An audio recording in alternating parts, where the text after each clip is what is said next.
Harap. Sabay-sabay tayo ngayon mag-crave ng maasim. Meron akong mangga at meron akong dalandan. And of course, isasawsaw natin ngayon sa aking favorite na sausawan, ang kiamoy powder. There are two ways paano gamitin to. Pwede siya isawsaw ng rekta sa ating kiamoy powder. Ayan. Masarap.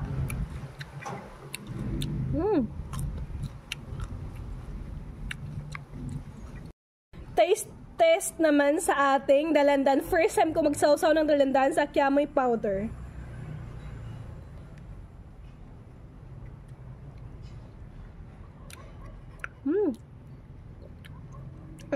Ang sarap! Ito yung isang way kung paano kainin ng ating sausawan na kiamoy powder.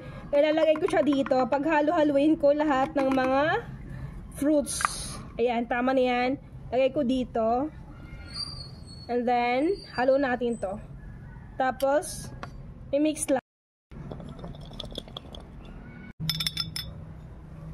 Wow!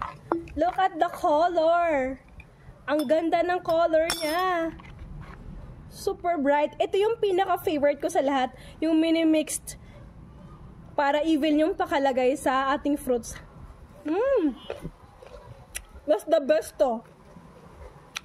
Compared dun sa pagsawsaw ng rekta lang sa fruits.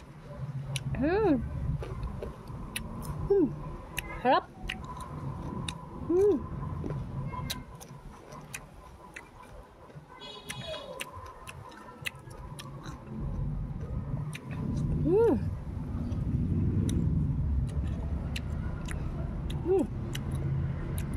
Ang sarap.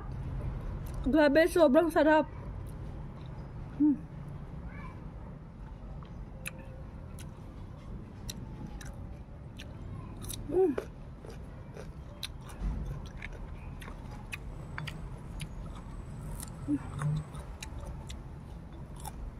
Diba nag-crave ka na maasim? Go na! Check out na! Bilhin mo na itong ating kiamoy powder. Sobrang sarap sa lahat ng mga maasim na fruits.